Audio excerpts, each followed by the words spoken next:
नमस्कार। कभी सोचा है कि हमारे शरीर के अंदर हर पल एक पूरा ऑर्केस्ट्रा चल रहा है। एक ऐसा ऑर्केस्ट्रा जो हमारी हर हरकत, हर सोच और हर एहसास को कंट्रोल करता है। तो आज हम इसी ऑर्केस्ट्रा के दो कमाल के कंडक्टर्स के बारे में जानने वाले हैं। जरा सोचिए, अभी आप ये सब सुन रहे हैं, समझ रहे हैं और हो सकता है साथ साथ ये भी सोच रहे हों कि इसके बाद क्या करना है। ये सब एक साथ कैसे हो जाता है?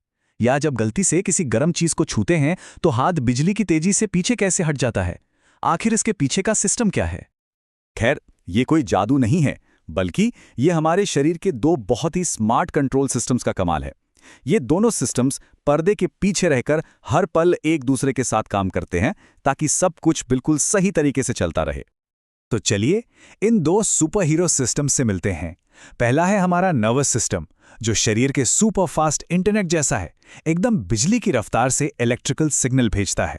और दूसरा है हमारा एंडोक्राइन सिस्टम, जो एक भरोसेमंद केमिकल मेल सर्विस की तरह है, थोड़ा धीमा पर हार्मोन्स नाम के बेहद पावरफुल मैसेज भेजता है। तो सबसे पहले बात करते हैं शरीर के हाई स्पीड इलेक्ट्रिकल ग्रिड की, यानी हमारे नर्वस सिस्टम की। यही वो सिस्टम है जो हमें पलक झपकते ही एक्शन लेने और मुश्किल से मुश्किल बातें सोचने की ताकत देता है।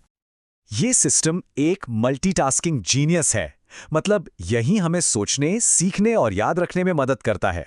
ये हमारे शरीर के सभी हिस्सों के बीच एक मास्टर कोऑर्डिनेटर का काम करता है, हमारा बैलेंस बनाए रखता है और बाहर की दुनिया में हो रही हर हलचल पर हमें रिएक्ट करने में मदद करता है। और ये सब होता है बिजली की तेजी वाले सिग्नल्स के जरिए।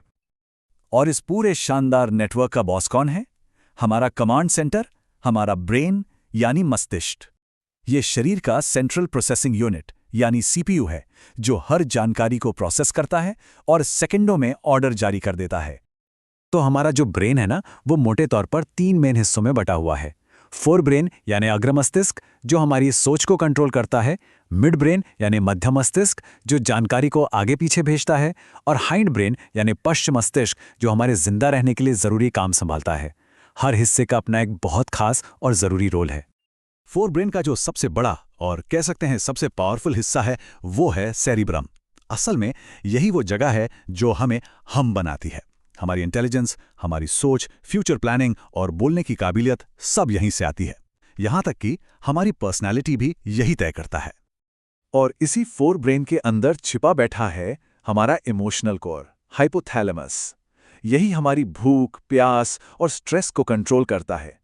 प्यार, खुशी और दुख जैसे गहरे इमोशंस भी यहीं से पैदा होते हैं। अब चलते हैं ब्रेन के पिछले हिस्से यानी हाइंड ब्रेन की तरफ। यहां है सेरेबेलम, जो ब्रेन का दूसरा सबसे बड़ा हिस्सा है और इसका काम बहुत ही ज्यादा जरूरी है, शरीर का बैलेंस और कोऑर्डिनेशन बनाए रखना।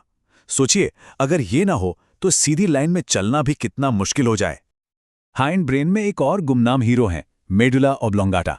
इसे शरीर का ऑटोमेटिक पायलट कह सकते हैं। ये वो सारे जरूरी काम संभालता है जिनके बारे में हम सोचते तक नहीं, जैसे सांस लेना, छींकना और हमारे दिल का धड़कना।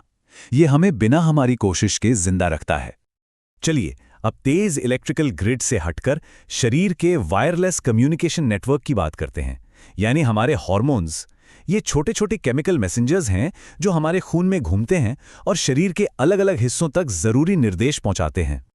इन हार्मोन्स को बनाती हैं एंडोक्राइन ग्लैंड्स। ये खास डक्टलेस ग्लैंड्स होती हैं, मतलब इनके पास कोई पाइप नहीं होता। ये सीधे अपने केमिकल मैसेज यानी हार्मोन्स को हमारे खून की नदी में छोड़ देती हैं और खून इन्हें पूरे शरीर में ले जाता है। और इस पूरे हार्मोनल सिस्टम का हेड कौन है? वो है पिट्यूटरी ग्लैंड, जिसे मास्टर ग्लैंड भी कहते हैं। और ऐसा इसलिए है क्योंकि ये न सिर्फ ग्रोथ हार्मोन बनाती है, बल्कि शरीर की कई दूसरी ग्लैंड्स को भी कंट्रोल करती है। ये बिल्कुल एक ऑर्केस्ट्रा के कंडक्टर की तरह है, जो ये पक्का करता है कि सब सही ताल में काम करें। एक और बहुत जरूरी ग्लैंड है थायराइड ग्लैंड। ये थायरॉक्सिन नाम का एक हार्मोन बनाती है, जो हमारे शरीर के मेटाबॉलिज्म को कंट्रोल करता है। इसे शरीर का इंजन समझिए। थायरॉक्सिन तय करता है कि ये इंजन कितनी तेजी से एनर्जी जलाएगा।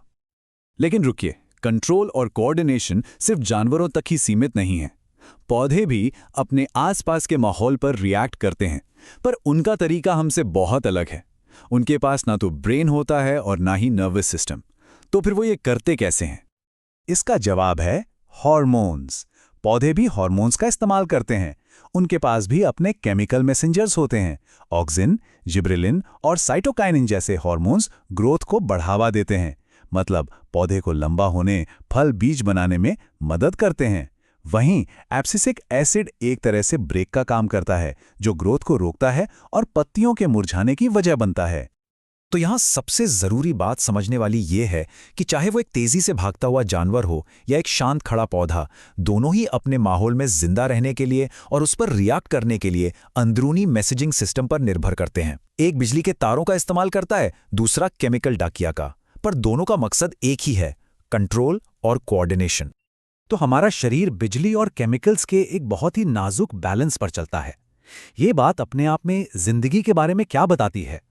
ये सोचना वाकई कमाल का है कि कैसे ये दो बिल्कुल अलग अलग सिस्टम मिलकर वो अद्भुत चीज बनाते हैं जिसे हम चेतना और जीवन कहते हैं।